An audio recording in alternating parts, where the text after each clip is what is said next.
So before we start the salon, I would like to welcome you all to Palmerston Library Theatre. And I would like to thank two wonderful women, Yana Georgieva Kaluba, who was the librarian here when I first approached Palmerston, and she's now branch manager at the Oakville branch, and Ms. Silk Hedman, the branch manager here for this fabulous spot for our poetry and music salons. Yeah, I video everything, so if you don't want to be in the video, let me know before the end of the salon or by this evening, and I will remove your clip. I've done this for a number of people. It's completely fine. But I do love to have a memory of these salons. I actually like to play them while I paint. It's a nice memory, yeah. Everything's on my YouTube channel. It's just called Poetry and Music Salons, if you ever want to check them out. And yeah, so these salons are a gift to all of you in the thriving poetry and music community in Toronto. We're all here to help each other, promote each other, to be the very best that we can be. And I know there's poetry on the street today, so we probably won't have a very big audience, but everybody who's here is very special and wonderful, and thank you for coming out. So Luciano Iacobelli is going to introduce me, very short introduction. And then I will get started. So right now, Luciano's published quite a number of books. He's an amazing, brilliant poet. Emu, and the latest one is escaping mine with Quattro. Examined Life, and he's does lyrical miracle chapbooks, done over 100 of those, and he's done, in the 10 years they've been going, they've done a couple of 100 books. It's wonderful. So I'm very honored he came out today, and he'll introduce me. Welcome, Luch. You can, a great introduction for the introducer. Probably bigger than my introduction. No. Yeah, it is my honor to introduce Brenda Clews, who actually I've known since the 70s at York University. She was only 9 at the time. Had a crush on her, and even developed even bigger when we got published in the same journal at York. It was called Waves. Does anybody remember Waves from York University? Check out 1976 issues. You'll find us in there. I reconnected with Brenda at the short-lived Q Space, which was at Borden College, and got to know her again, and got to read her poetry, and published a chapbook called The Luminous Poems. And consequently, she left me and went on to bigger and better things, published Tidal Fury with Guernica Editions. She is one of the most erudite people I know when it comes to poetry and literature. I will not have a discussion with her because it makes me feel like a midget.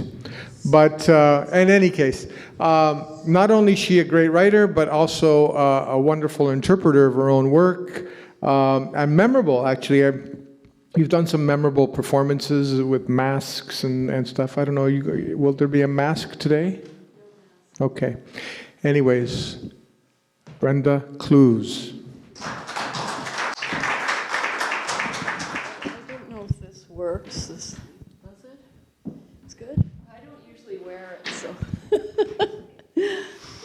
Okay, so I'm going to be performing from my book titled Fury. And many of you have heard pieces that I've done from here or seen, longer performances, but I'm going to be doing a good portion of the book, maybe the first 30 pieces and a couple later in the book. So there'll be a break about halfway through because we'll all need a rest.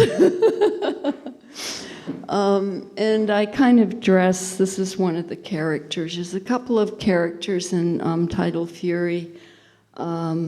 There's the monsieur who actually never appears in the writing, but to whom the writing is written. And the Medusa, who is the muse, terrifying, but very powerful muse. And there's an older narcissistic woman who just criticizes everybody. She's very caustic. And none of these characters have a speaking voice, just the narrator of the poem, but there's actually development through the book with each of these three themes. So I begin at the beginning. And I started writing this book at FEMA, and I was there yesterday sitting at the very same table I'd been sitting at when the rain started outside. So I just remember writing those words while I was sitting there with my laptop in trap. The sky trapped in clouds, the air heavy with words, the weight of droplets that sleet earthwards, crystals breaking on pavements, streaming on windows. The day steamy damp. I tap on a laptop by the window of an Italian cafe, sipping cappuccino. I am writing to him. A woman attacks my writing as obscure. Her target was someone else. Still, the arrows, the marks. The woman, her odd responses, the ceaselessness of her words. I am haunted by the woman. The communities I post in, flocks of birds flying in scattered formation. Today, mon cher, I am not good with words. Describe her?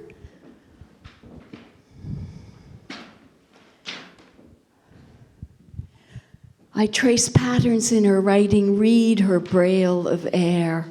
We surf where the screen becomes a brine of glass and posts open and close like visions, where writing is an ocean continually closing over itself. Her paragraphs are long drawn out. Words encroach. Waves dissolve, sand, the shore. She is a rising tide. My screen splashes with spilling breakers. Oh, imagine her. Her hair like seaweed drawn back loosely with wisps lining the face. I've never seen her or looked at a photograph. She wears veils of words that obscure sea sprays, a forcefulness that surprise. I use the imagery of water, monsieur, but the metaphors shift and leave the desolate shore and come into the city of words, to her house where she moves like an exotic figment of fabric and skin. She rustles, a blackness of cloth and red. Rhinestone glint brooch of a poppy, beaded rose earrings like Native American dream catchers, or that ruby rising out of a ring of melted cast sun on hands woven with pale veins and the delicacy of a musician's fingers. Open her closet on the floor, red canvas tennis shoes, ginger petal satin slippers, Ruby patent leather heels, flaming red slick knee-high boots, on the shelf a vinyl scarlet belt, crimson sash of silk, a vermilion hat, dragging down the white wall like Barnett Newman's Lima Sabachthani series, a funerary dirge of black dresses, a heavy curtain of silk, cotton, rayon, corduroy, and wool hung on shellac cedar hangers. Her garden is untended and unweeded like writing that chokes. Think musty red pomegranates split and decaying, or Aubrey Beardsley's version of Oscar Wilde's Salome, but aged with white skin and the blood-red splashes that are uniquely hers. Florid perfume and compost. Her writing resembles a mass of cut flowers, some dying, some bursting forth, floral with dark passion. Salt swirls, leaches the soil, dying follows her. She's in a difficult economic situation. How she came to penury is a story that grows stranger with each telling. The publications she wrote for, autumnal leaves that fell and floated away. But she fishes and scales mercilessly what's caught. Is she a victim or a perpetrator? I don't know. Are there any true stories? An onrush of waves from the sky, the ocean, salt water spills in my mouth. Help me break free of the undertow, monsieur, I beseech you. Why does she silence us, I and the others? She speaks in the diminutive sarcasm of a seaward parrot, words twisted in the ruffle of virid and cinnabar feathers inside the sharp beak. She beleaguers my labored writing for a fertile slope for my Sisyphean ball of letters instead of this ocean of caustic words. Why can't I turn and go elsewhere where welcomes wait? Monsieur, your beloved. Clipped. A sea of turbulent words, la mer. I know this woman who is a stranger. I read my past into her, and I ask how to stop when the virid, the cinnabar. I am under wing clipped.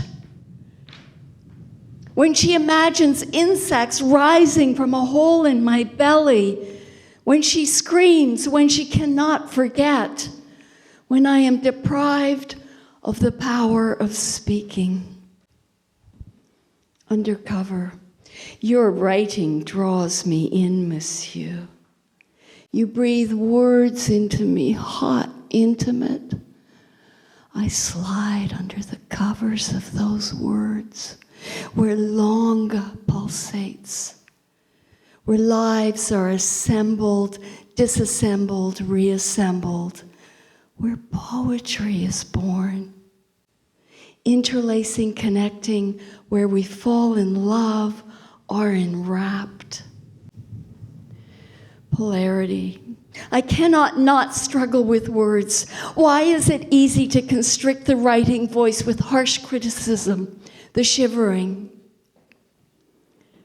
The bed is delineated and unkempt.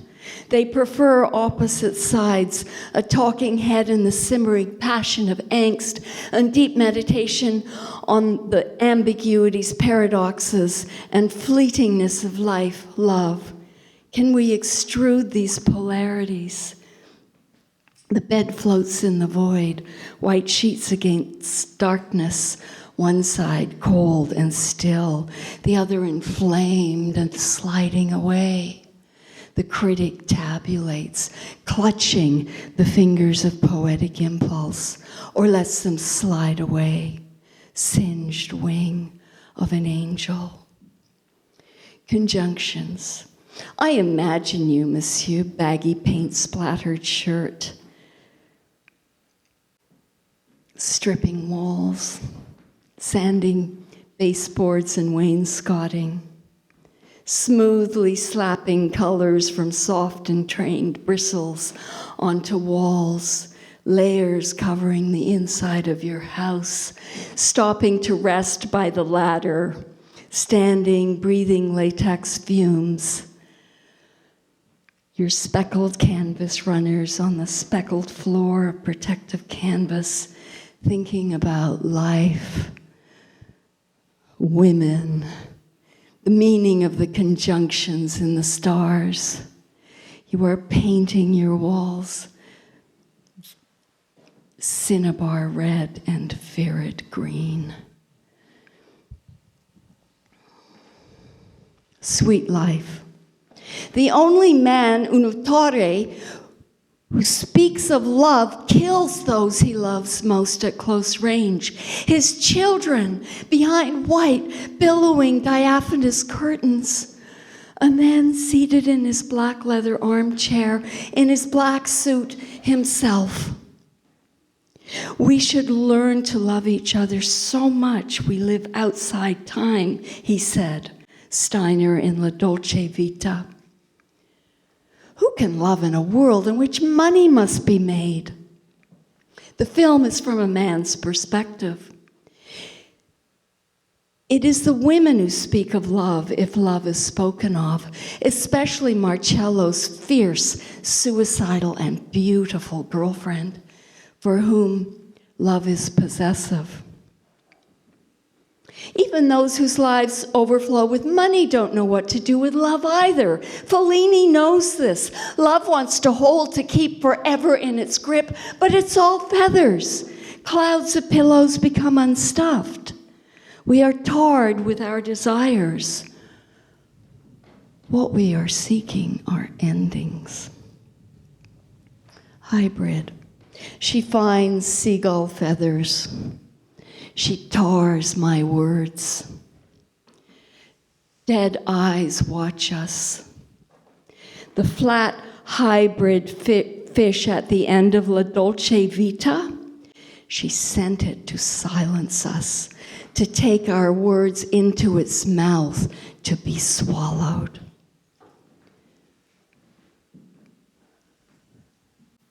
Unraveling. Words fly from the edges of clouds, fleeing the sky. Airborne text, secret skywriting, Dakini decrees. It could be loose feathers or the luminescence of angels fleeing a sky they never leave. The birds fly in V formation, then scatter chaotically, joining the others in random orbit. Feathers fall to earth, black, gray, white. Some are virid and cinnabar. Unblinking eye. We are filmed in the store, on the street, at the bank. It never stops. The eye that doesn't weep, the unblinking eye. Warhol's unblinking eye. Welcome Tom Gannon Hamilton. I'm so happy he's here to accompany me. So I'll just start that stanza again, not the piece. Hi, hi, hi. Good. Yeah. Okay, so, I'll just start the piece again, Unblinking Eye. We are filmed at the store, on the street, in the bank. It never stops. The unblinking eye, the eye that doesn't weep. Warhol's unblinking eye.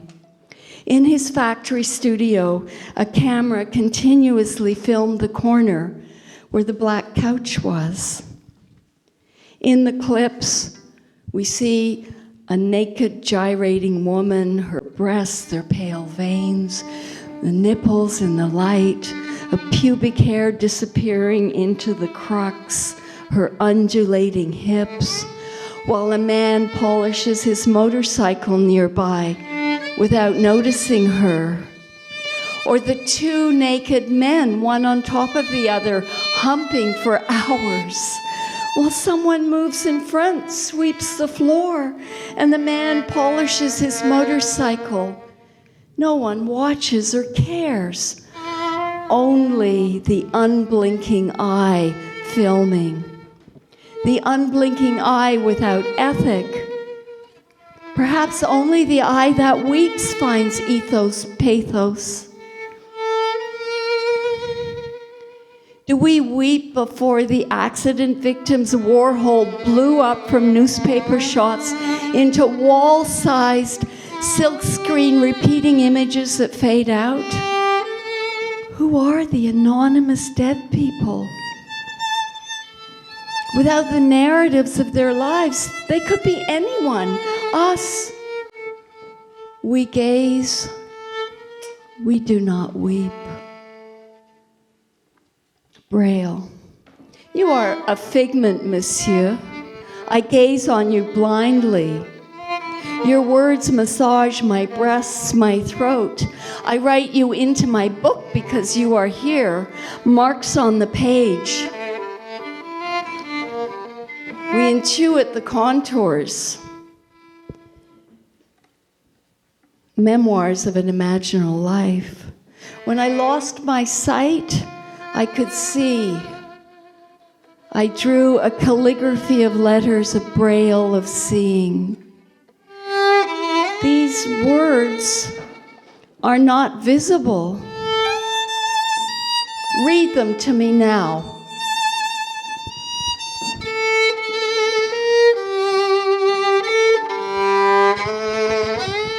Scroll. When he couldn't speak, he wrote. What did he say? I don't know, I've forgotten. The sheets are in a blue zipper folder, pages lined with blue felt pen, in the filing cabinet,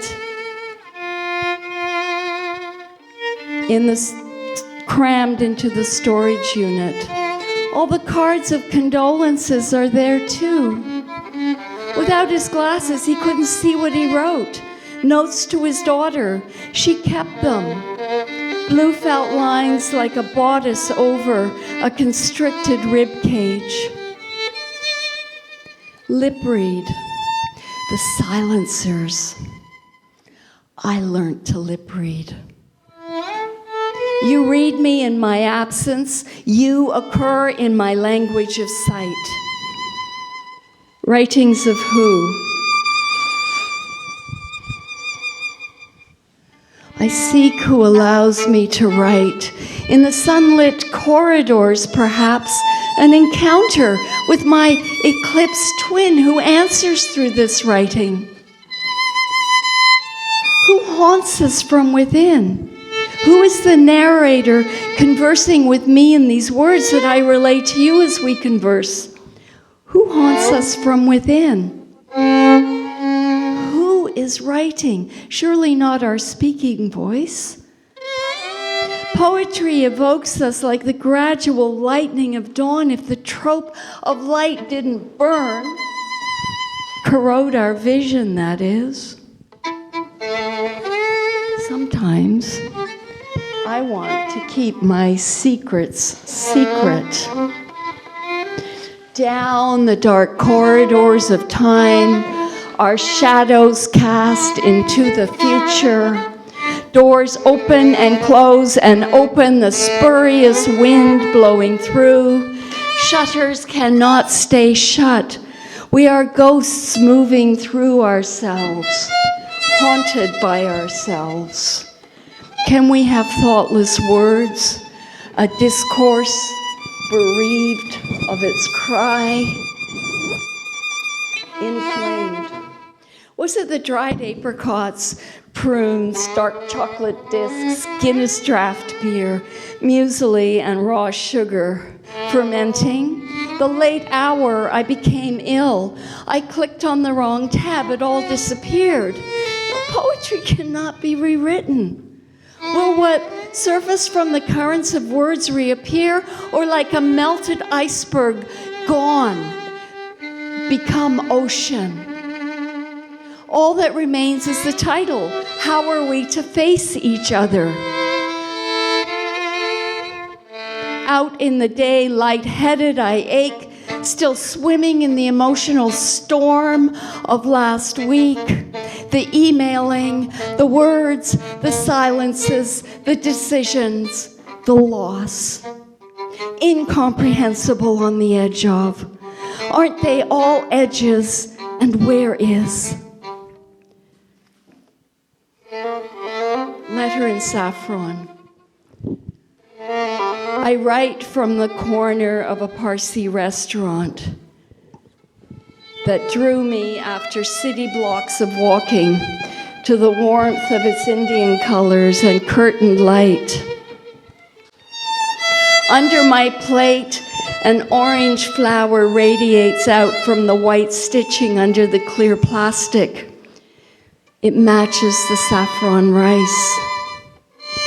I pour a thin drizzle of gold olive oil and then lime juice over the salad. Before me, a kebab, sour cream, stewed tomatoes, and rice. I toast you, monsieur, with mellow wine and watch the babies of two Indian couples. They sit in high chairs. They utter rudimentary word sounds. Blah! Ma! Ma! Ma! With joyful loud. Their mothers in white sweatsuits shh and point. Wide brown eyes look at me.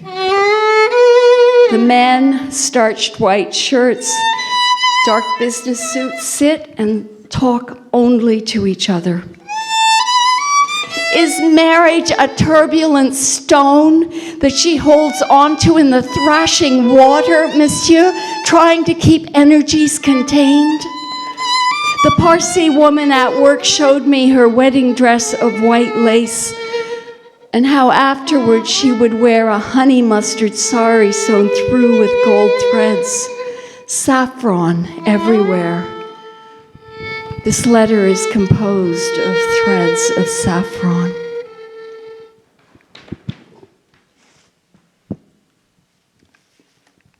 Remember the night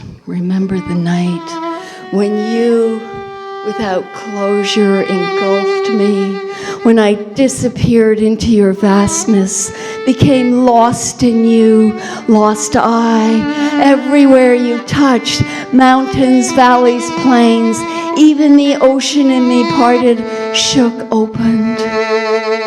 Do you remember how we, two sighs enfolded in each other?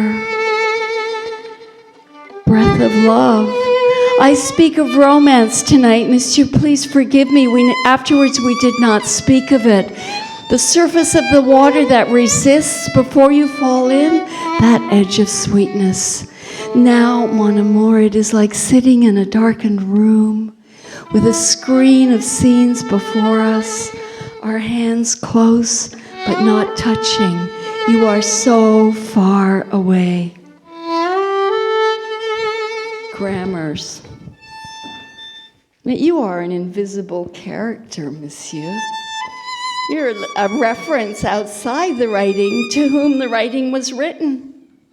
Your eyes read as the reader's reads. You know, you were conceived as a literary device. And then I discovered we knew each other intimately. We meet at the edge of the text. Words unfold through your absent presence in the writing. Exile. Those of whom I speak, monsieur, are embedded in grammars too. As syntaxes and lexicons of unique verbal patterns, we are bound by a grammar of relationships which binds us, which shapes us. The man who teaches pedagogy says what we must never do: patronize, reduce, laud, ridicule, dismay, simplify, bowdlerize, censure, censor, or silence each other. We humiliate those we silence. If we refuse to listen, they cannot speak. If they speak, they will not be heard. We have created a hole in the grammar of our connection that divests the speaker who we do not want to listen to of a speaking voice that is heard. I know, monsieur, it happened to me. What happened? Exile. And 2 small pieces, and we'll have a break. Afatos, unspeaking, not speakable. Unspeaking, we speak.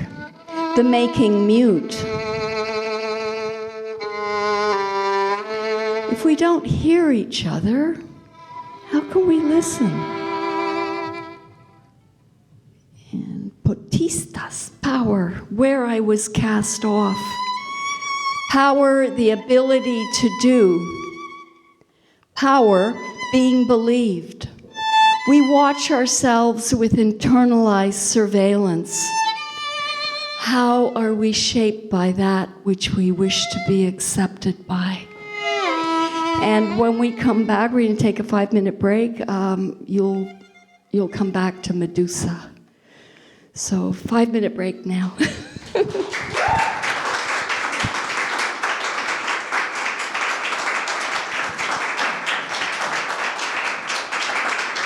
I'm just so happy you're all here. It's fabulous.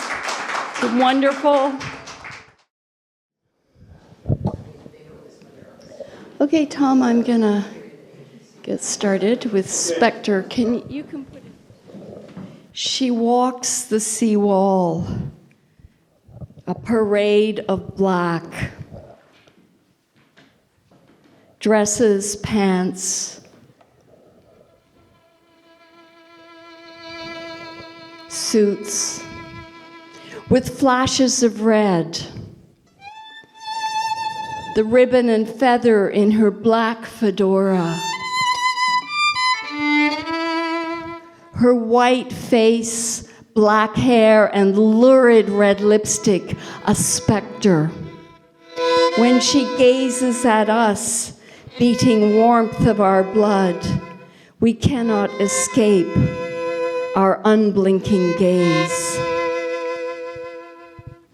The straining eye resembles the eye of the blind, says Derrida, and sometimes the eye of the dead. In that precise moment when morning begins, it is still open before a pious hand should soon come to close it. It would resemble a portrait of the dying. She trails the sea wall, the curls in her hair coiling in the sea spray, and turns us to marble, pale green veins in the rock, and splatters us with red, the color of her fingernail polish. The Gorgon creates a cast of unmoving characters, her silent companions.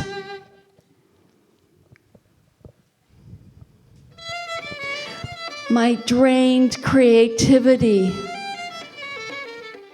The blood drains from my lips. I am silenced. I mute.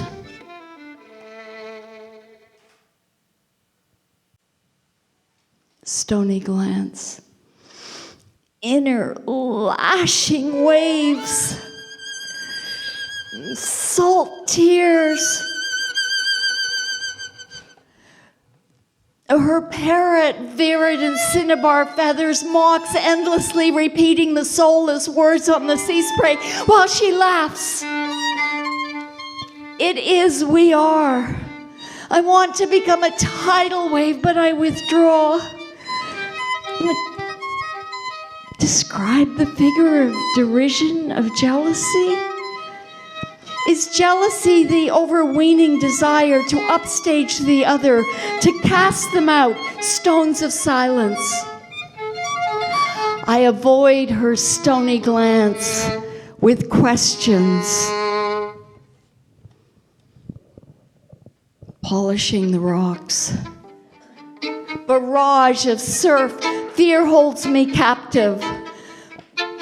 Like the Eight of Swords in the tarot, bound and blindfolded, scared and unseeing, though all the swords are stuck blade first in the ground. But it's not a question of safety, monsieur. It's a lifelong problem with creativity. I have, she has. I split myself into a third person, a she. Does it matter who swirls in the disappearing foam? Doesn't matter who swirls in the salt spray. It's disappearing foam.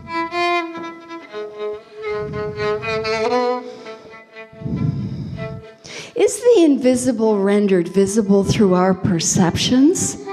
I am the subject. I dare not look upon myself lest I turn into bloodless reflection.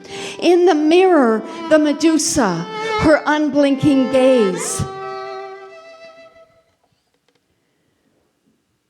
The object of the subject is the subject. Only in the self-portrait does the ruin of the self break down. We are decomposing into text, into iconography, immortalizing ourselves through time, broken stones among the rubble of the hissing of the broiling waves. The Medusa. Can you know the depths of the anguish, monsieur? Deep in the grammar of the self-word unravels, defies linguistic coherency, being forced to look with unblinking eyes, terror of catatonia, this self-portrait. A work is at once order and its ruin, and these weep for one another. My head unwraps in the mirror like a ribbon or writhing snake. This writing, is it risk-taking? Am I subverting myself in this emotional storm of words? Apollo rising, full of pride, held out the head of the Medusa to this grotesquely uncouth Dionysian power. Nietzsche sees the Medusa as a figure of death between them, says Derrida.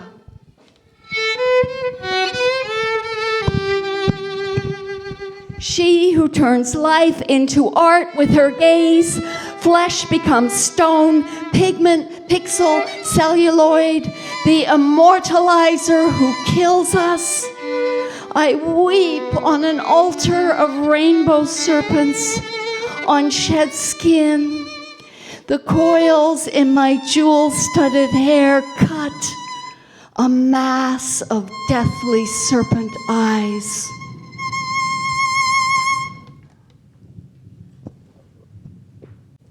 On the beach.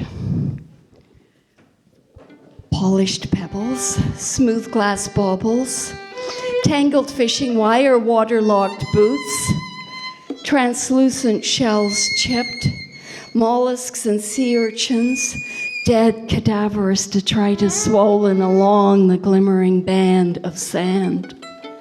I see her on sea walks. She gazes out to sea, grief on her face wet from the spray of the rocks that she stands on, and something indefinable, lit from within, but subtle, like sunset spilling out of her eyes. But the coast is empty. I don't know who I am. Me, her, you, or a transfigured god, a Medusa lady, the curls in my hair coiling in the sea spray, an image maker. Blue dancers leap and fall, disappearing bubbles of sea foam. You are the edge of the waves that tip over when the peak cannot hold itself aloft and falls like a dancer letting go of taut tension and plunging. Or perhaps it is words that fall into froth. We stand on the shore of oceans that encompass the earth. Let me bathe in your words, salt rinsing raw passion. our vision infinite as the skyline. Am I in love with you? And who, my unbidden holy muse?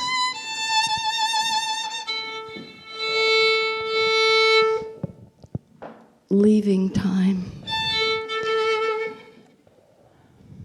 A few days ago, mid-evening, a moment in my meditation,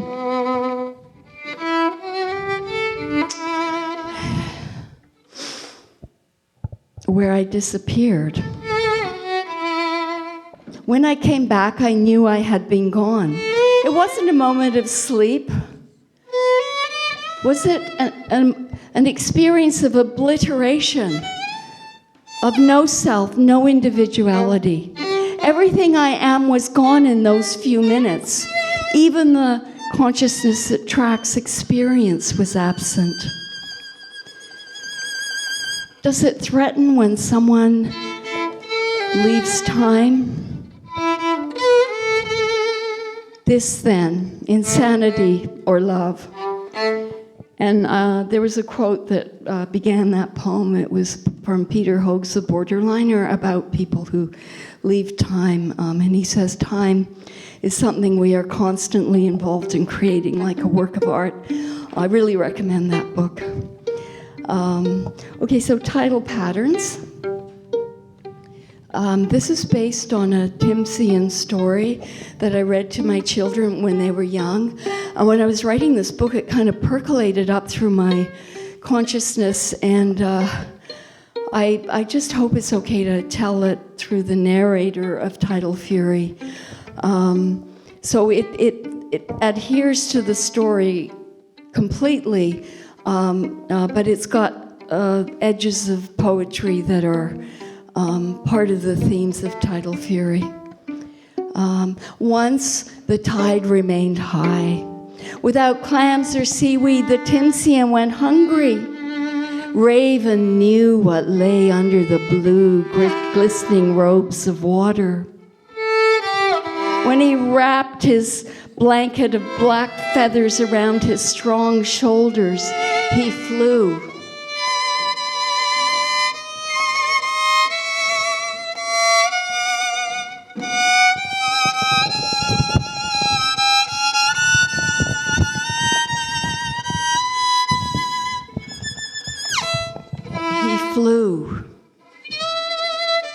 Scanning the edges of the ocean, he found her. Tightly, she held I'm not sure what I'm doing here. Okay, so he found her. Tightly, she held the tide line in her hands. She would not release the ocean to rhythmically rise and fall or draw back from the beach, leaving washed treasures. Clams, seaweed, shells, and polished pebbles. Why did the old woman hold the tide line so tightly in her hands?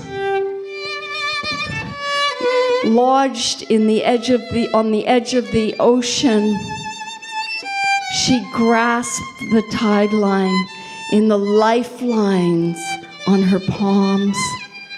Who can tell from the mass of mounds and lines on her hands how the old woman bid the edges of the great water be still? Inside her sun-bleached house, with closed eyes, she imagined the ocean or saw it with visionary sight. She sat, the tide line, her hands, the one interconnected with the other, like a fisherman's net, weeping tears of salt. Raven dropped from the sky, a shadow of black feathers. He sat beside her and groaned, holding his belly, saying he had eaten too many clams. He broke her meditation. And she stood and went to look at the clams, but he pushed her and she fell, and he poured sand in her eyes so she was blinded. Pulling the tide line, ripping the lifeline from her, he released the hold on the waters, and the tide at last fell. crazy old woman on the edge of time, time's burden, that weight of life-giving water. And so the ocean drew back its mantle of blue robes, and the people feasted. There were bonfires on the beaches and a festival of clam bakes that lasted days until everyone's bellies were swollen with food. Raven in raucous joviality, passing from one feasting party to the next. No, I'm going to go back again. I'm starting to get...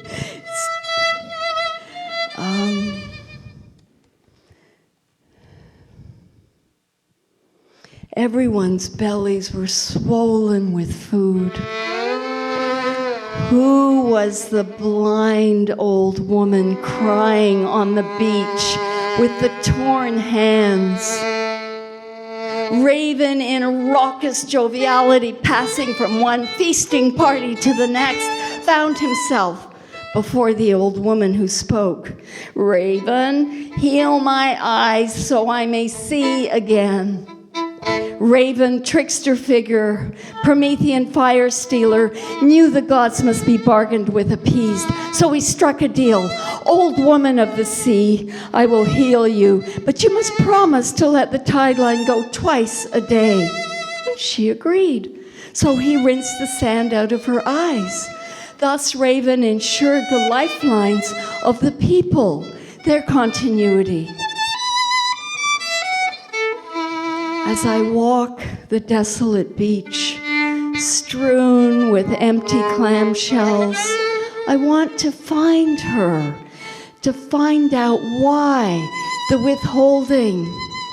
But I spin like Tiresias under an unrelenting sun. Why are black feathers strewn in my hair? My eyes, gritty and sore, are on fire. I see only flaring volcanoes, a red rage of light. On this windless day, how did my eyes fill with sand? My hands bleed as I write. For whom do I weep? Escaping time. My words silt in the paddies of time, flooded with being.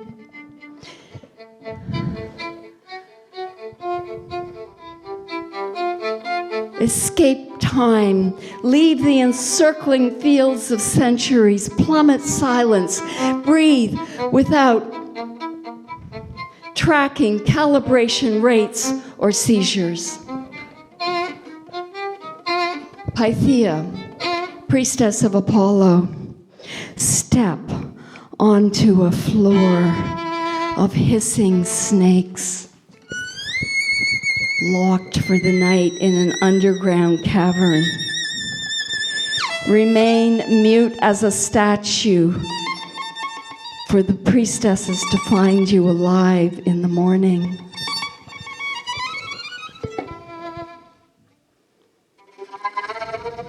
The fumes of the python enable us to foresee. Allow the snakes to slither over your body, for it is damp and chilly in the underground caves, and they are cold-blooded, without response, fear, shaking, or terror. Remain rigid, and you will be safe. You will survive if you know how.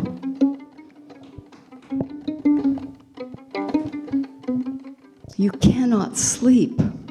You may not awaken.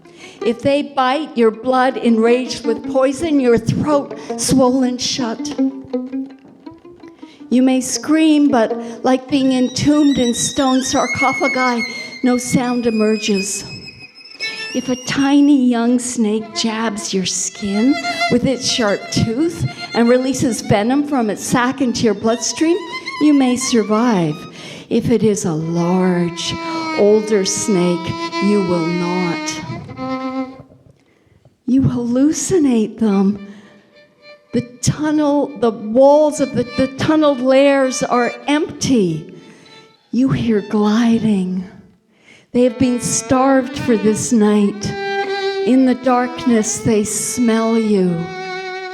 They wrap around your ankles and wrists, waist and neck, across your forehead, savoring your warmth. Medusa has come and gone, her hair of hissing, like a landlady of the Omphalos, with a secret initiation of the adept in her basement. They sit on a tripod, breathing venomous vapor, answering questions, all having survived a night in the depths of the snake caves, the oracles of Delphi. And there's no historical fact to any of that. It was purely my macabre imagination.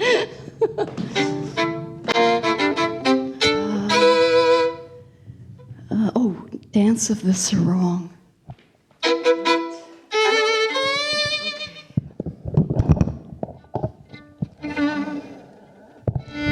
Just a couple more poems.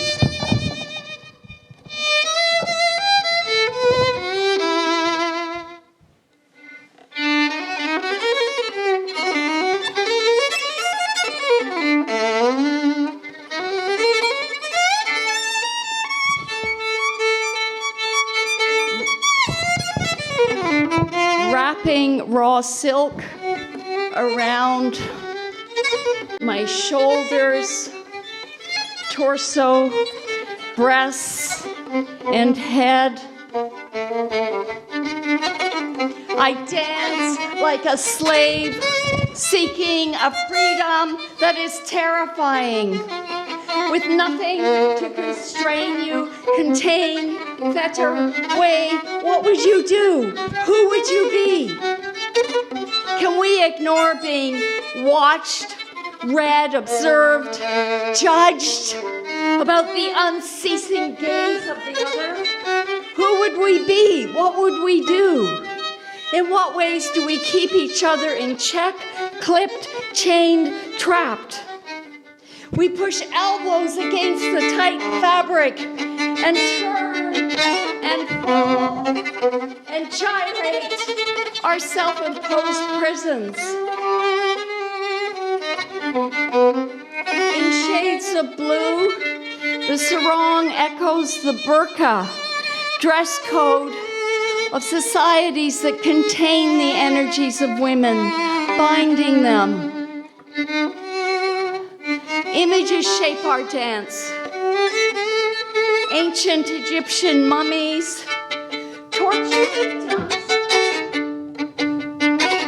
Michelangelo slaves, enslavements from without and the ways we enslave ourselves within. A dance, a life struggle.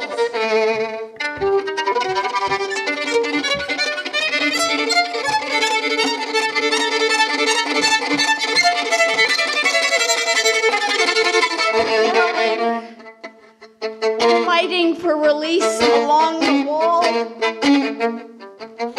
Private anguish is visible.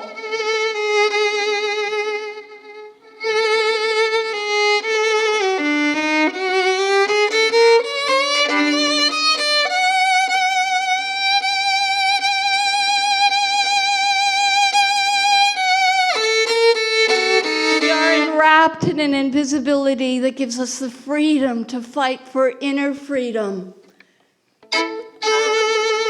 When the dance is over, we peel off the sarongs like ribbons of skin and sit in the circle, wondering if any of us is closer to who we are. Strengthen. Instead of fleeing into fissures, withdrawing into a shell, masking with silence, remaining while rushing away, the wave rose high, surging in sunlight, milky green underside, proud and defended.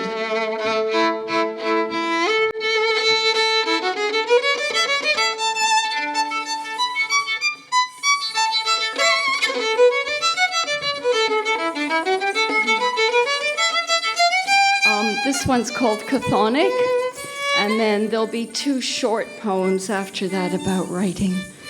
So almost.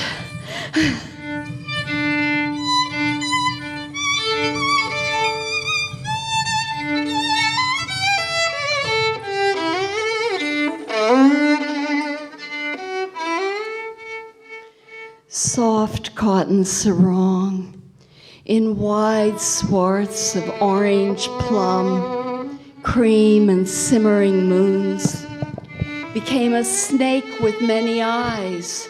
I know by the way it winds around my neck while I sway on the dance floor.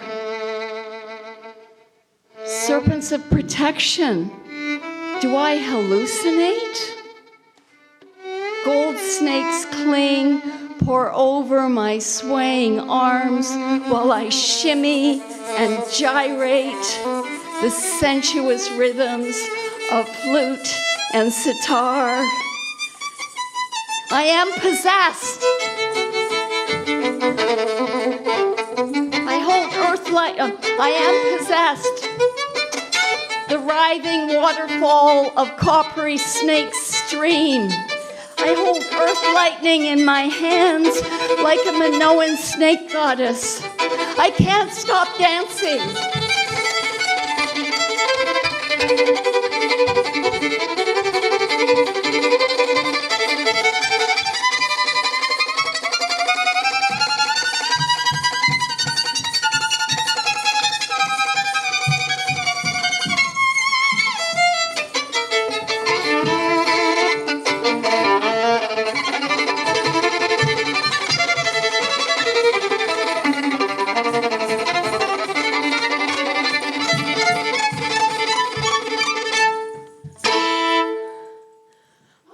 I haven't finished. I writhe and undulate and shimmy like a whirling wind, a belly dancer, a dakini, a dervish,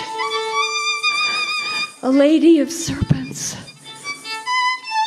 Everywhere they coil and slither, an energy of creativity that persists despite inner dissensions, the envy of the other. The face of envy on the dance floor is a mass of dry, dead hair, an austere, thin frame, without sensuality or warmth, the cruelty exposed. Its breath re-inhaled the fumes, powerless to prevent, incapable of damaging, useless flap of useless motion, rendered impotent, powerless. Today, the dictator died. The despot is deposed. The cries and laughter of freedom rise to the skies. And I wrote that the day Pinochet, dictator of Chile in the 70s and 80s, who tortured, interned, disappeared, and murdered many people.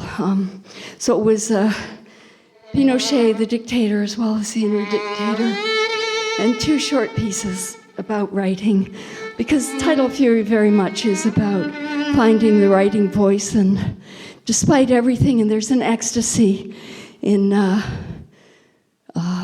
becoming the poet that you are, I guess. Inscribe, soft slip of flesh etched in stone under the writer's hand. And insomnia, when I obsessed about writing, the way I do a lover, I stopped sleeping. Now I keep a notebook, its white sheets beside me, to write blindly in the night with a pencil without seeing. Words flow between the imaginal and the real, shaping, reflecting. All day, tired and euphoric, such nights of intense lovemaking. Thank you. Thank you so much to Tom Gannon Hamilton. He's amazing. He's given so much to all of us in the community. Thank you.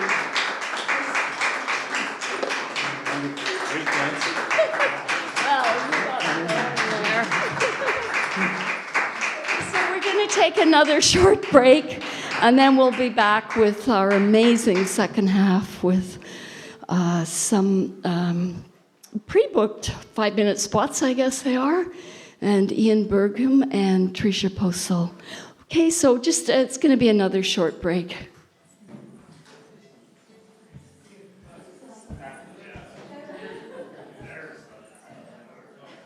Okay, so this wonderful man, Wolfgang, has been coming to these salons since I've been at Palmerston, pretty much, right?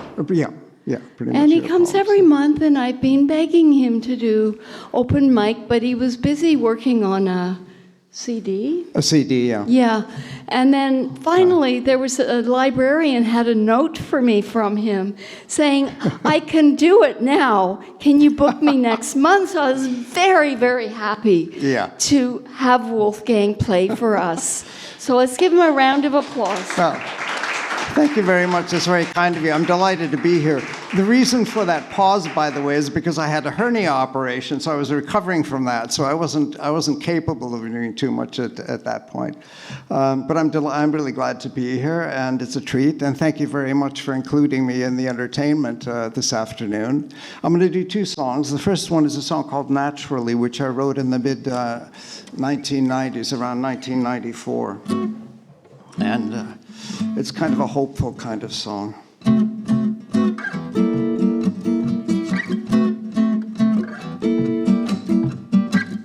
In the sunshine, trees on fire. In the moonlight, sky can get much brighter.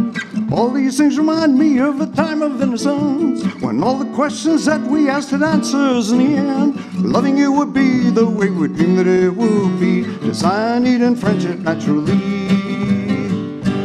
Oh, naturally.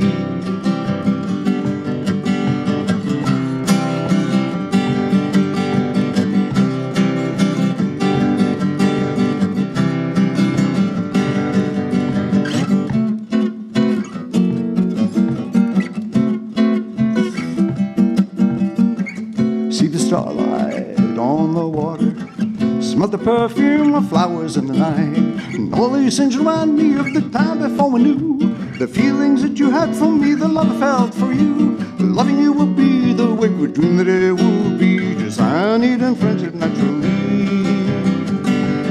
Oh, naturally.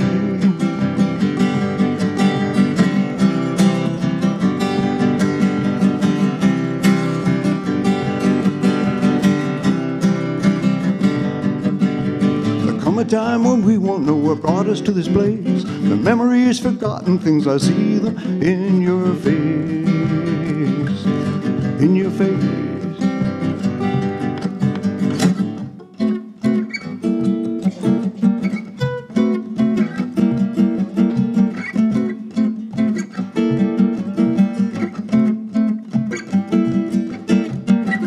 Lie beside me in the darkness. Let my heartbeat catch the rhythm of your soul. And all these things remind me of the time before we knew the feelings that you had for me, the love I felt for you. But loving you would be the way we dreamed that it would be. Desire, need, and friendship naturally. Oh, naturally.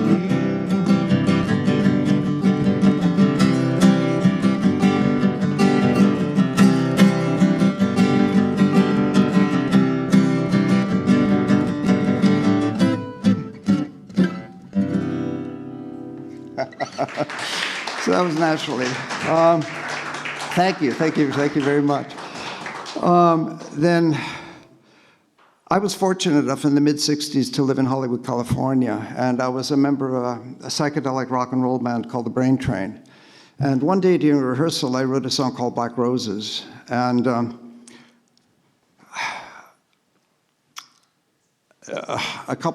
little while later, that group, the Brain Train, became a group called Clear Light, and they were the first group signed by Elektra Records after the Doors. And my song was the first single and only single of theirs, the Black Roses song. So I'm going to do that next. And interestingly enough, it just got re-released, the Clear Light album. And I know that the record store on College Street, the what's it called, the sound check.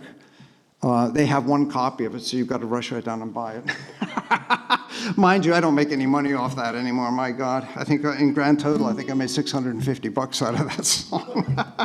Not exactly a fortune, but it was a fun song to write. And it may seem weird for me to be doing a psychedelic rock song on an acoustic guitar, but it was actually written on an acoustic.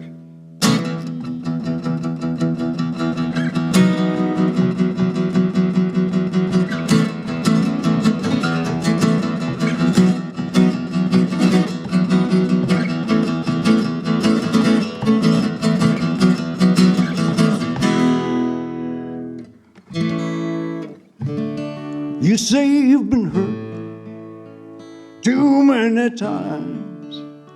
I know it seems that way sometimes. So gather all black roses in your hand. Gather all black roses in your hand and count the petals in the storms that you've known since you were born. 'Cause deep inside that clouded day, it's no good trying to hide your love away. Black roses, black roses, black roses.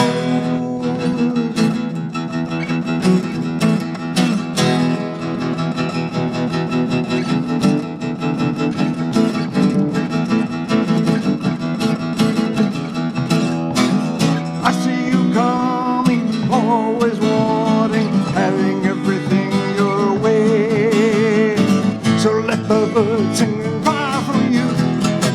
The crystal of my love has died for you.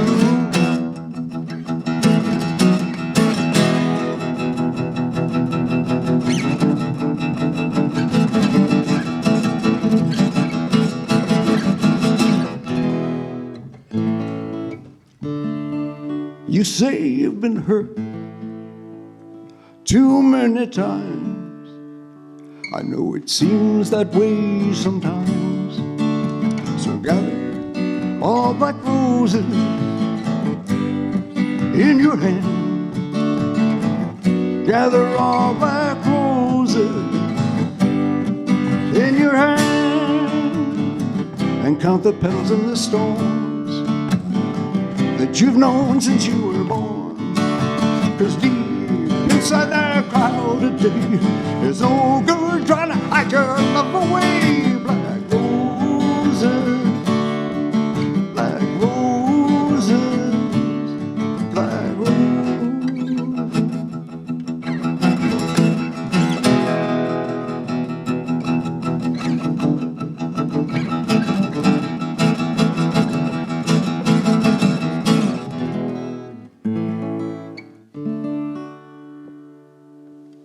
That's Black Roses.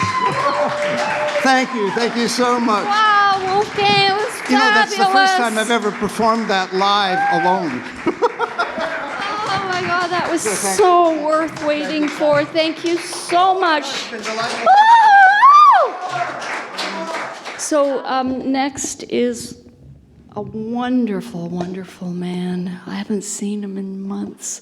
I'm just so happy he's here. Sean McDermott is going to come and share a beautiful poem.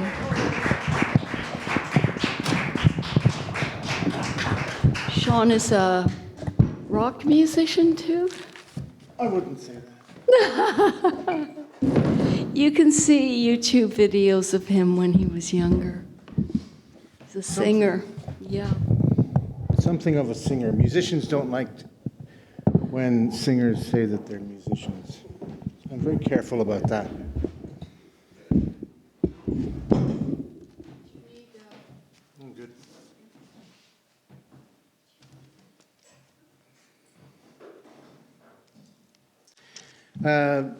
Previously, I've read from stuff I wrote a long time ago at the salons, and I haven't been here for a few months, but I have been writing in the last month or so as a result of a few changes. But soon I have an anniversary of 10 years of sobriety, so I wrote this for that.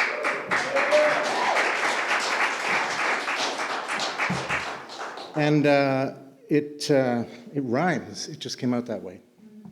It's called Eviction. There's a ghost in the rafters, so every night before sleep, repeat no disturbing dreams, no disturbing dreams.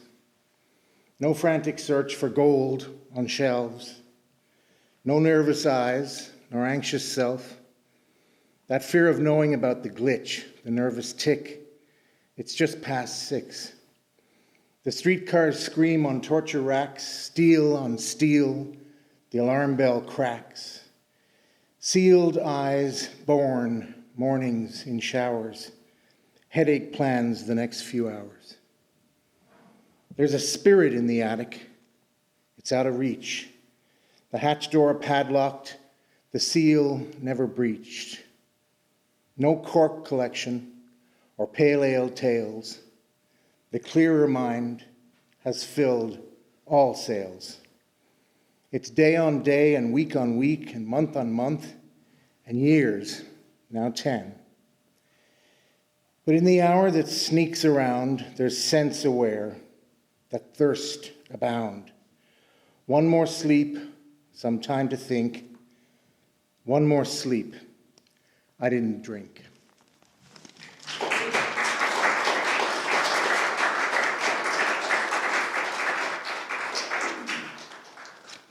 And this after a winter of illness. I just realized as I was sitting there that this has a lot to do with the mind under a couple of months of hydromorphine. It changes and it soothes you and you follow a pattern with it, and then it opens up things inside you like this. So passing. I'm quiet. I'm quiet now. It is time for silence, for a return to innocence disguised as suffering. I'm quiet now. When the tears drop from my cheeks, I'm alone, at peace. I'm silent, for instinctually I aim to scream and wave my fists and hurt the weak. I am weak now, broken by circumstance and the pain of time creeping along, stalking me as I look over my shoulder at clocks. I'm quiet now because I've learned humility on the long road, the path to blessed mediocrity, the unfolding of my passion into the shadows of irrelevance. I'm quiet now as I wait to pounce upon my return to strong strides in city nights and afternoons, to shout it from the rooftops, to sing it in wiser melodies, to cry for joy. I've turned the stone over on the sand and found nothing. I am quiet. I will search in the oceans. I'm quiet. I'm quiet. I'm quiet. Thanks, Brenda.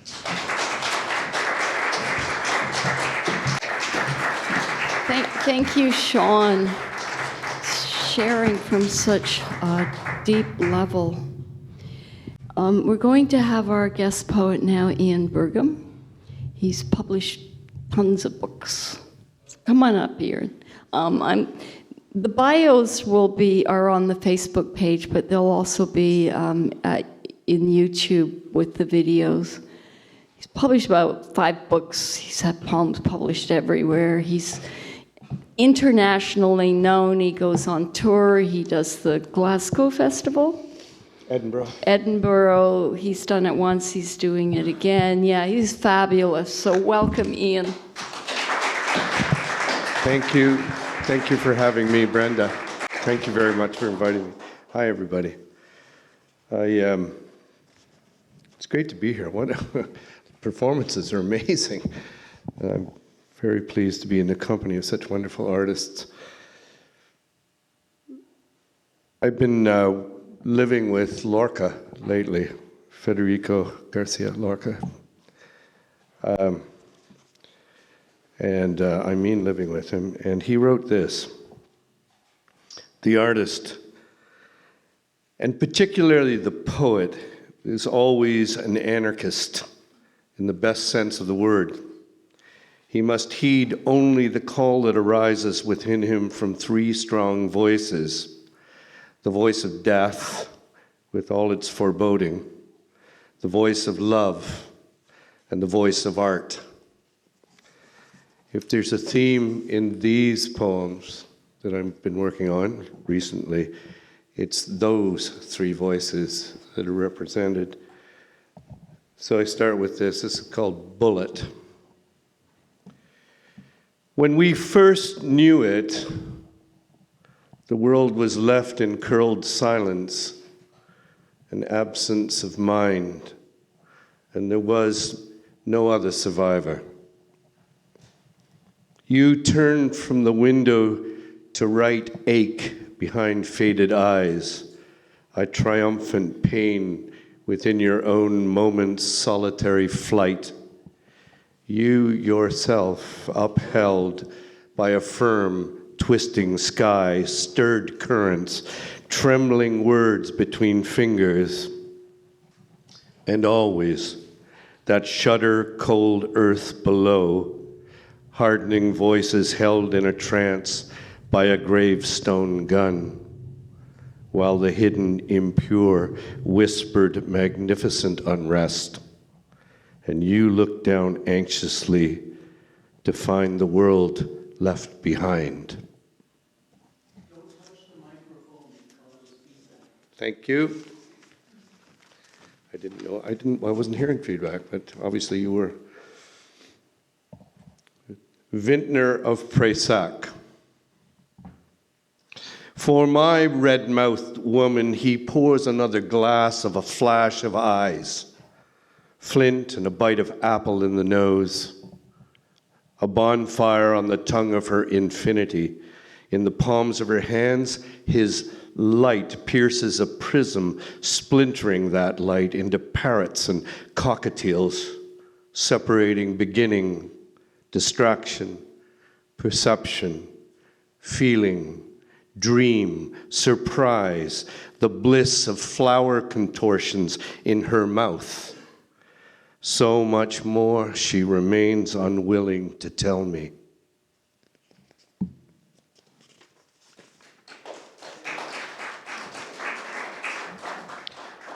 Alora. Each drop plants its body face first into a pot no longer used for cooking and abandoned at the edge of the yard in a kingdom of rain.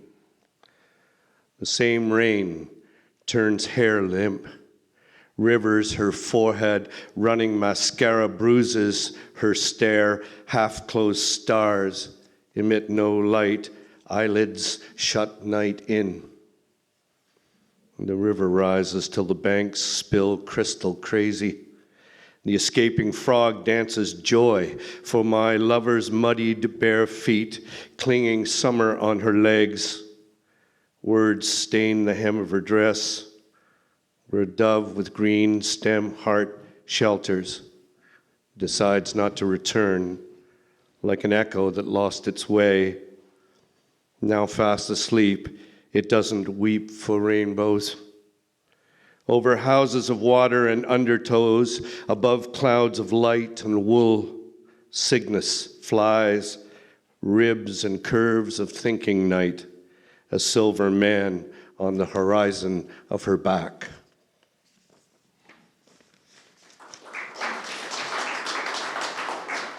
These poems came out of a few guys I knew in Scotland who were members of the SAS. And when they would come back from secret combat missions in Oman, and mainly Oman, but in other places too, And we were never at war with anyone, but there they were, and killing people and being killed themselves. And I used to predict that they would be in the car park behind the pub singing songs. And this came to me after talking to them one night about what it was to be SAS, and I always thought they were psychopaths, and I think they are and were. Very quickly, I'll say this. Okay, PTSD. Shadows on leave.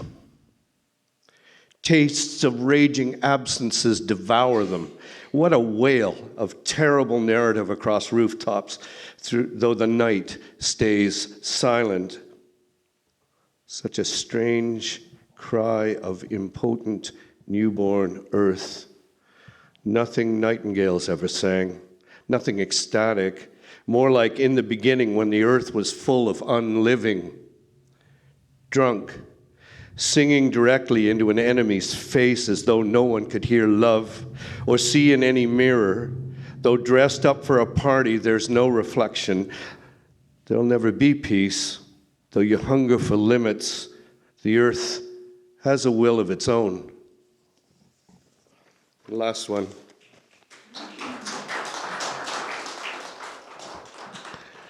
It's called Egg. Lover, crawl inside the egg of me. Curl within light years. I am made with calcium carbonate heart. This, a bird's egg of feathered possibilities, a yolk of moon, white air egg to be broken wide open. Moon, moon, ivory moon, the moon's an egg. Your loosened hair is gold, ecstatic yellow yolk madness. Thank you very much.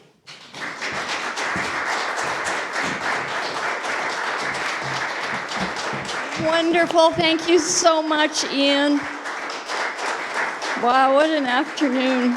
So now I welcome Tricia Postle. Postle? You need the stand, right? Yeah, it's just over there. Trish founded the Numa Ensemble. Is that how you say it? It's a group that focuses on 12th and 13th century music. I've seen her a couple of times, and it's just absolutely marvelous. I've seen her at U of T in the medieval department. She's here on her own today. She's also had a performance. Ash Roses was... Oh, yeah, that was set to music. So there's a So it's CD. her poetry set to music. I should have that here. I should sell that, but I don't. Yeah. Sorry. She also has a music garden in the summer near Trinity Bellwoods. I haven't been down there yet, but I will. And you rent the spaces out, or? Yeah. I would love more poetry to be there. Yeah. So this is something when this salon comes to an end. We're looking for more places to share poetry because a lot of things seem to be closing down. So we could talk about that. I'm very, very excited to have Tricia here. I've been wanting her to feature since forever. So I'm just so delighted and welcome. And this is Yeah, that's great, I think, yeah. I'm sure it's all. Yeah, I'm just going to try and keep back because I'll be singing, so I'll be loud. Maybe a little. Okay, so I was sort of imagining this as being a collection of, I sort of live in somewhere between poetry and music and history. So this is a sort of a ragbag collection of stuff that might be inspiring to other people, I hope. So I'm just going to do my little sort of 15-minute variety show here of pieces. You have longer than 50. You can take 25. Oh, okay. So the first person I wanted to introduce is one of my messieurs, as it were, in Brenda's language. His family fled Venezuela just because of political instability. The more things change, you know. And he came to Paris and was a child prodigy as a musician. And he had a very famous boyfriend later on in life by the name of Stendhal, who you probably have read. And Stendhal said that he was actually the person who inspired him to write. I have the impression from Stendhal's description of himself that he would have basically stayed in his room for most of his life and been one of those kind of poets, except he was, Ronaldo Hahn encouraged him to go out and to be more public. Ronaldo was a much more public person.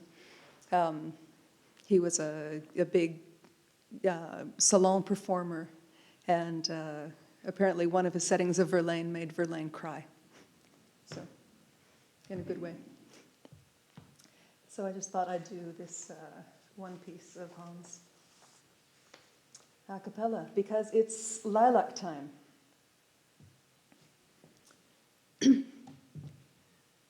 Ô premier rossignol qui vient dans les lilas sous ma fenêtre, ta voix m'est douce à reconnaître, non l'accent n'est semblable au tien. Fidèle aux amours liens, trill encore devine petit être, ô premier rossignol qui vient dans les lilas sous ma fenêtre. Nocturno matinal, combien ton hymne d'amour me pénètre, ta ardeur fait en moi renaître l'écho de mes œuvres anciennes. Ô premier rossignol qui vient.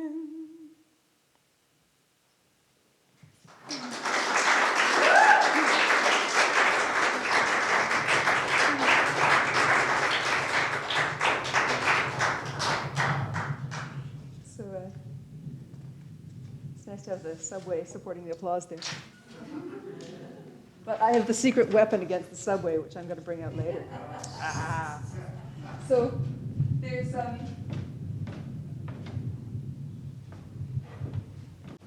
that piece is very reminiscent of some of the formes fixes, which were used in French poetry and sort of French medieval poetry, but they spilled over into the Baroque. So I thought I would do a little bit by Machaut, who was famous enough in the 14th century that he could basically spend the last 15 years of his life copying out manuscripts and making sure that there were good quality editions of all of his work, which is a luxury that a lot of medieval composers didn't have.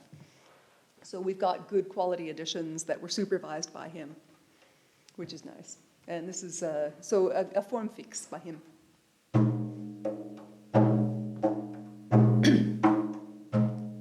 Douce dame jolie, par Dieu n'est pas aimée, que nolite signori, c'est moi, for vous seulement, quand de centre chérie, chérie, que amour tellement, toute la jour de ma vie, servie en amour tellement. Et là, c'est je m'en dis, d'espérance et d'aïe, toute ma joie est finie, c'est pitié ne vous en prend. Douce dame jolie, pour Dieu, ne pensez mie, que nolite signori, c'est moi for vous seulement. Mais votre m'astrie, mon cœur si humblement, qu'il est le contre-lit, en amour tellement, qu'il n'y a de rien d'envie, for distrendo balie, se nel trivo corno la ligemment. Douce dame jolie, pour Dieu, ne pensez mie, que nol et signorie, seul moi, for vous seul le monde.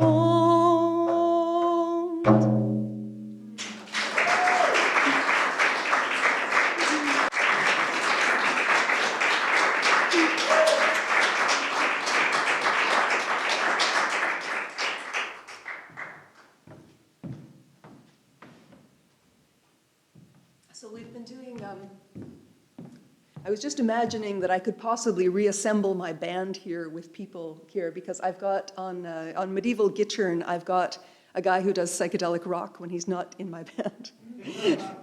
And then I've got a classically trained violist actually on VL. So I do recommend coming out and hearing us do this piece that I'm about to do sometime. I'm going to do just a section of it because it's like a 30-minute recitation, basically. 30-minute recitation performance. But it's by, and I'll give a little bit more intro to that. So we have a lot of, as you'd imagine, probably records of later composers. But there's a style called the lay, which this was a virelay that I just performed. So that remained popular for a long time.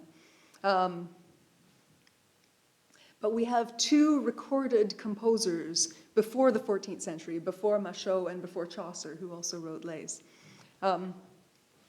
who wrote it, two non-fictional, like we've got examples of people writing them in fiction, but two real people that we know about, and both of them were women, strangely.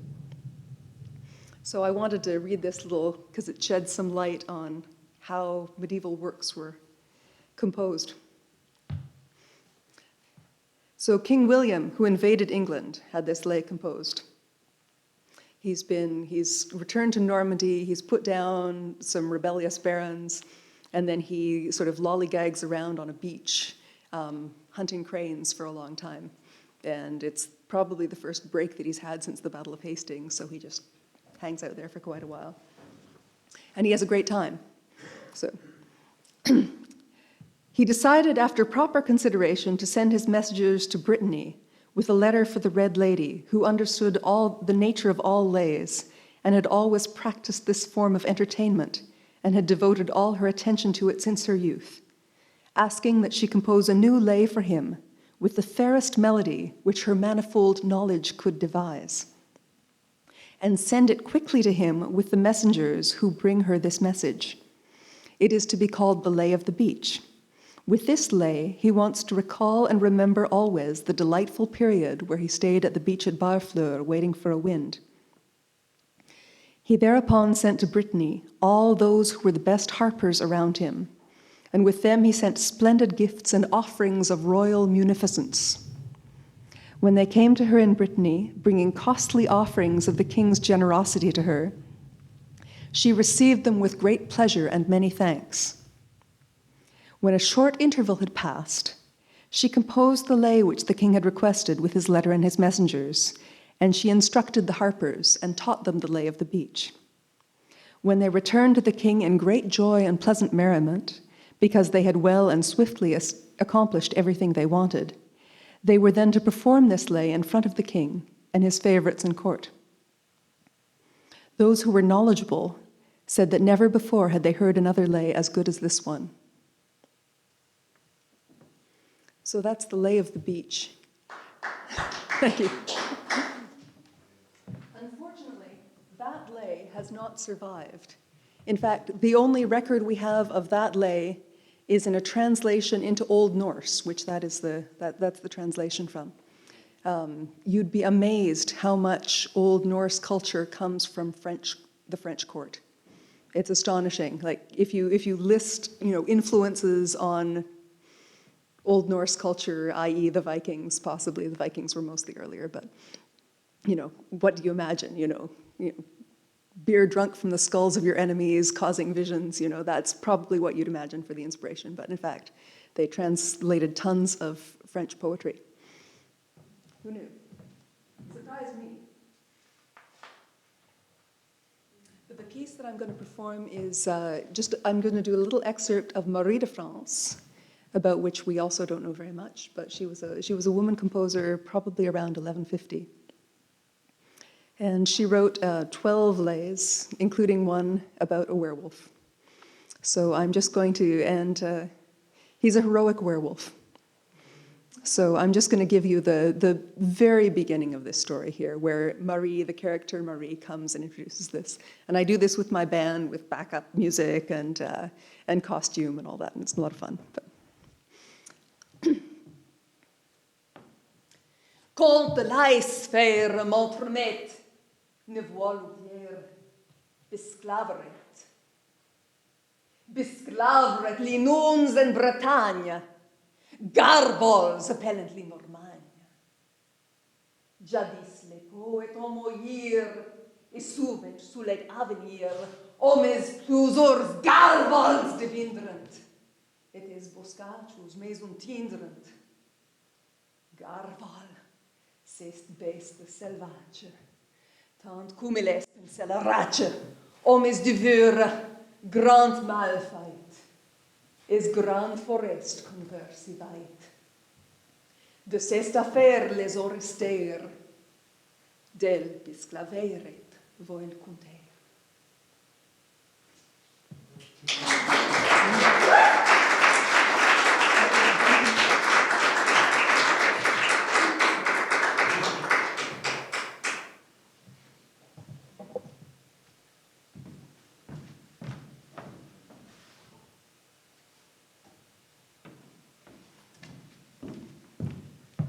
So, keeping the oral poetry, semi-oral poetry theme alive here, I'm going to quote from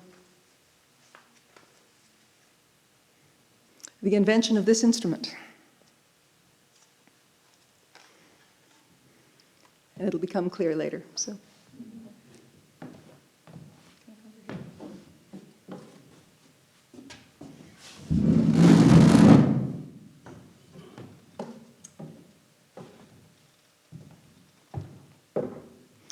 Then the pike is cooked as a morning snack.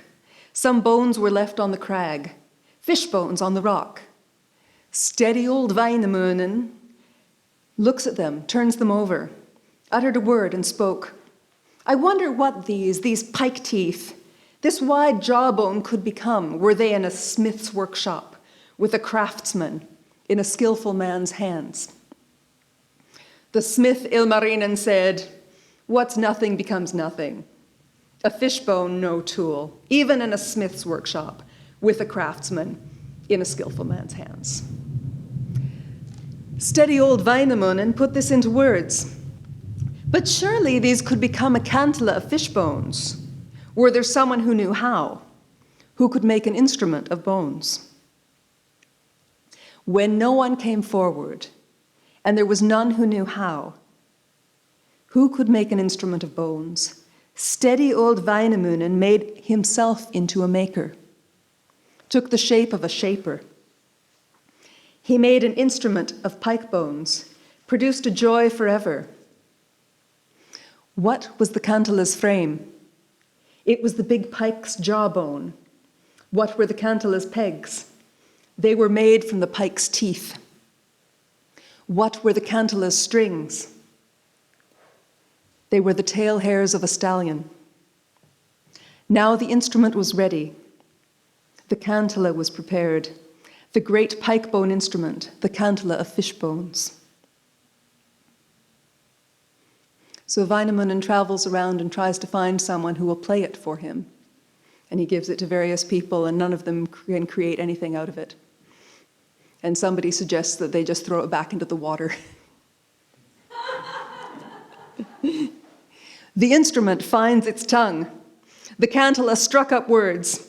I'll not hit the water yet, nor dwell beneath the billows.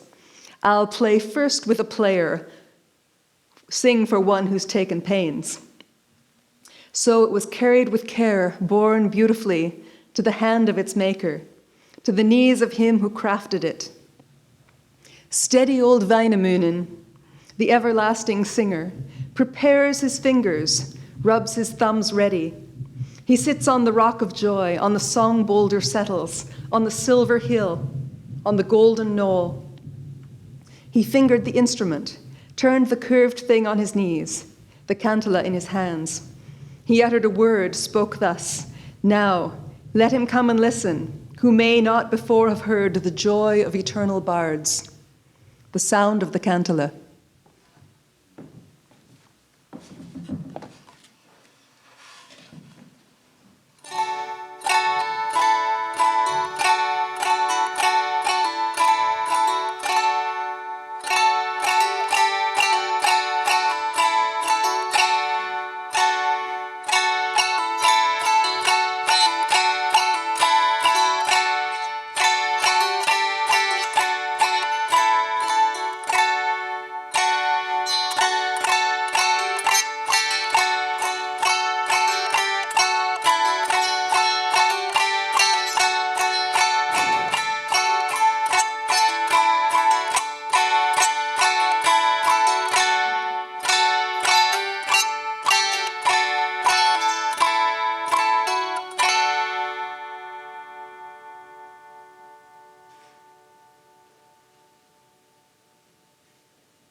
So this cantala obviously was not made of fishbone.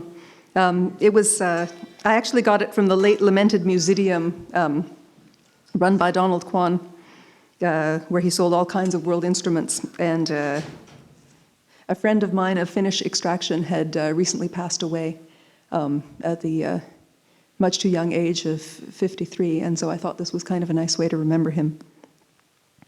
So I'm going to perform a piece that is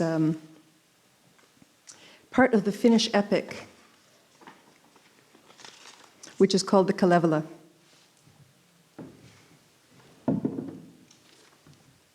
But instead of the 5-string cantala, I'm going to use an 11-string.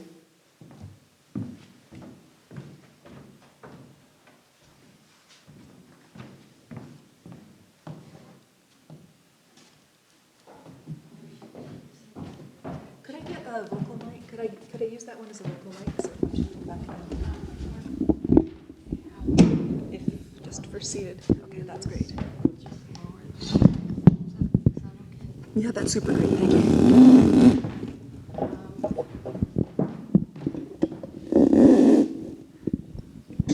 Apologies to the guy in the sound booth up there. I'm giving you a bit of a workout here. That's super great. Yeah.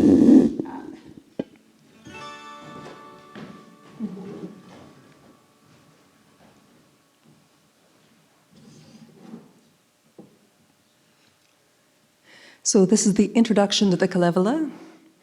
And it talks about how talks about how he overcomes his reluctance to sing and then is willing to sing. And he talks about all the heroes who appear in the national epic, the smith that we mentioned before, and Väinämöinen, who's the sort of the major figure of the whole piece.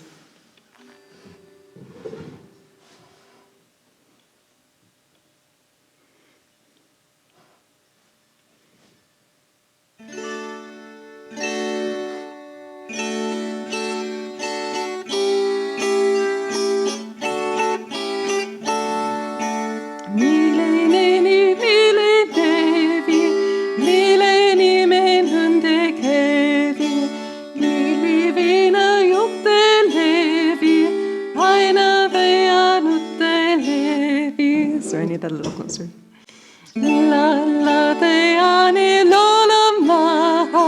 Lateani lolamahan, sayani salemenahan, sayani senelimahan, sukuvirta solomahan, sukavirta solomahan, la vilirta laulamahan, la yvirta laulamahan,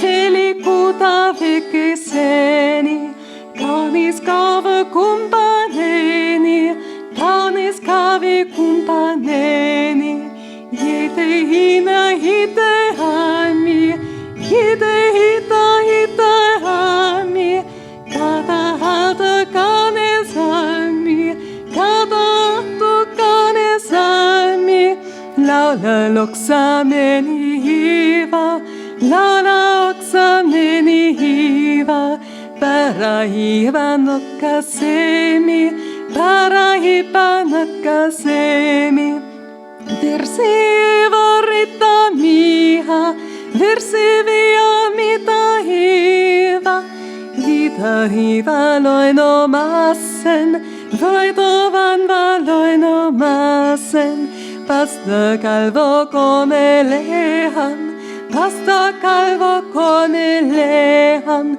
juhikaistan joto testa, juhikaistan joku testa, pojan petojen paretta, kalivala kanta hetta.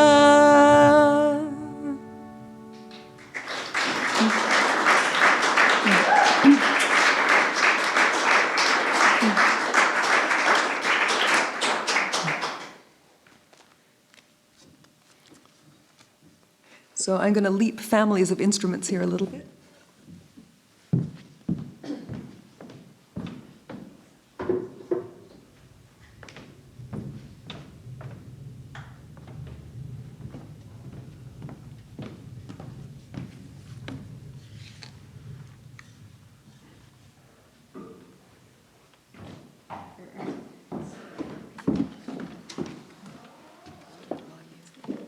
Just a little bit of it.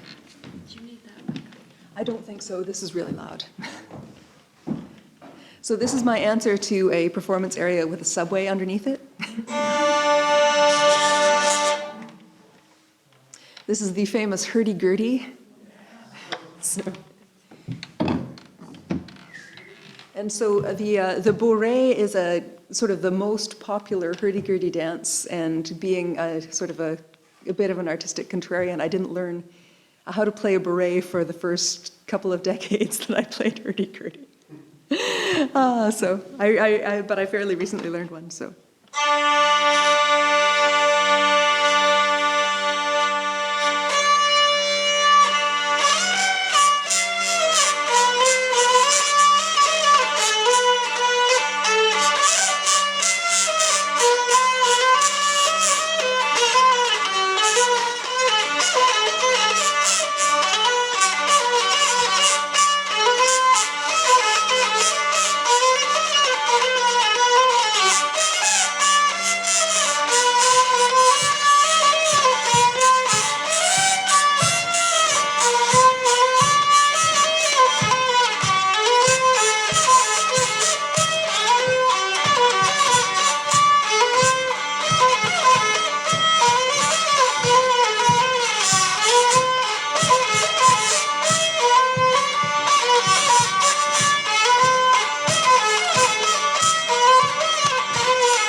I learned recently, 5 more minutes, great, okay. I learned recently that that is a dance that was originally danced with clogs, so if you can imagine a bunch of people. And now there's a festival that I haven't been to yet, because obviously I'm that kind of contrarian, that involves about 3,000 hurdy-gurdies. So I do hope to make it that before I die. They also invite some bagpipes, just in case there isn't enough volume.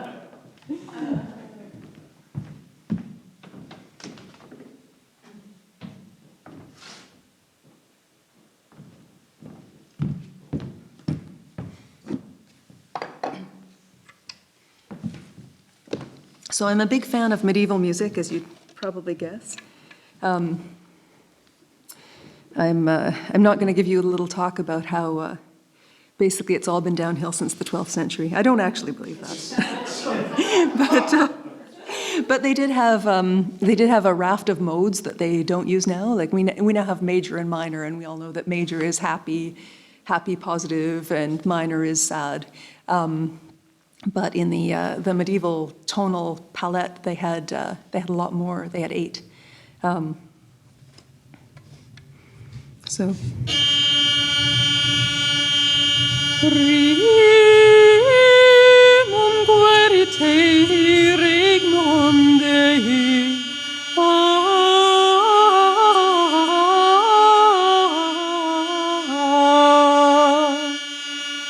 That's the modal formula for the first mode, which is considered to be the most versatile of the modes.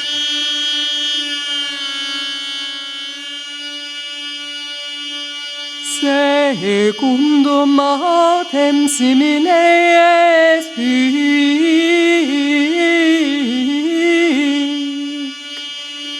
the second mode, which is like the first but a little sad.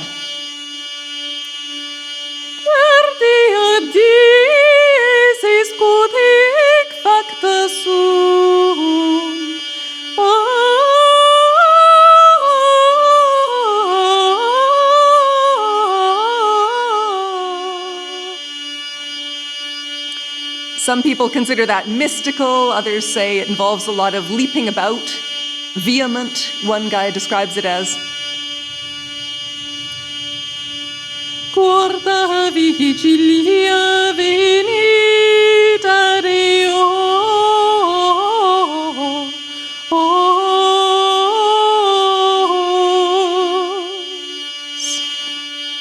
That one sometimes gets labeled as mystical, which I kind of like. Mystical and a bit serious.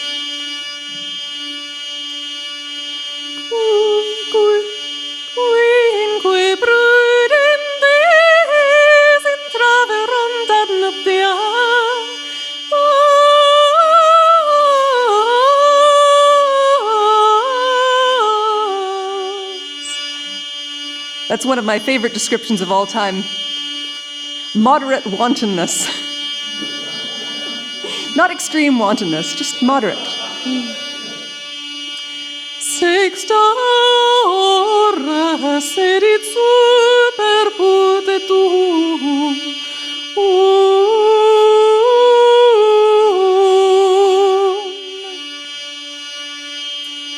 That one gets described fairly variously. Voluptuous is a nice. Septem sunt spiritus ante thronum Dei.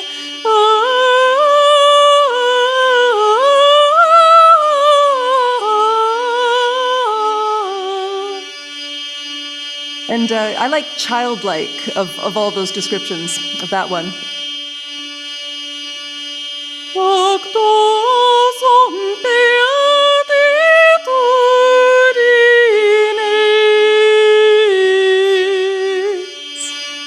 Perfected. So.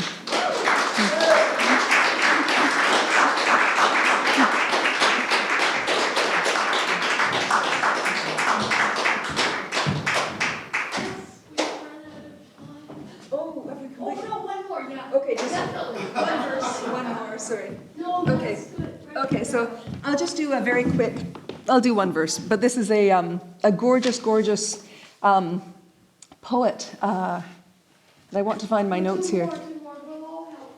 No, well, I'll rush quickly. It's, sorry. I just really did want to do this one. This is this is Geoffrey Riddell, and it was set as some of his poetry was recently basically made in, well,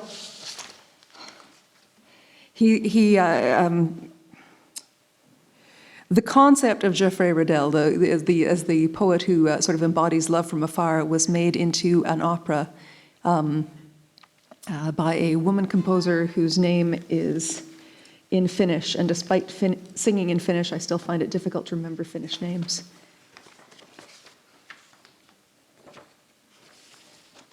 Yes. Her name is Kaya Sariaho, and she was the first woman whose work featured at the Met Opera as like a full evening's performance since the Met started, and that was just last year. It's a fantastic work. It's really inspired. It's got a libretto by Amin Maalouf, who's a brilliant, brilliant, brilliant poet, and he sort of manages to blend sort of troubadour poetry and maybe a bit of threads of modern psychology and Sufism into the libretto. It's gorgeous. I really recommend seeing it if you have a chance. So.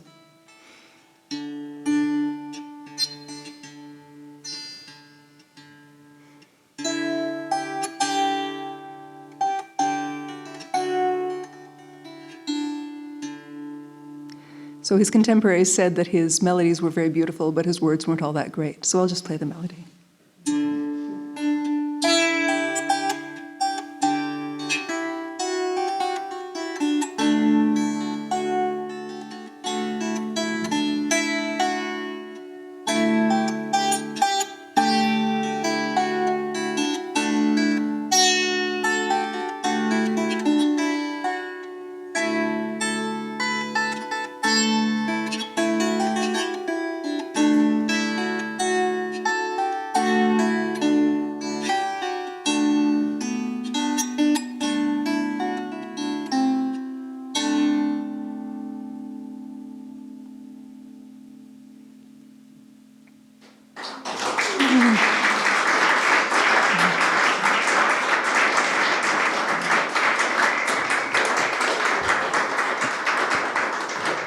So thanks to everyone for coming out, and thanks, Brenda, for doing this again.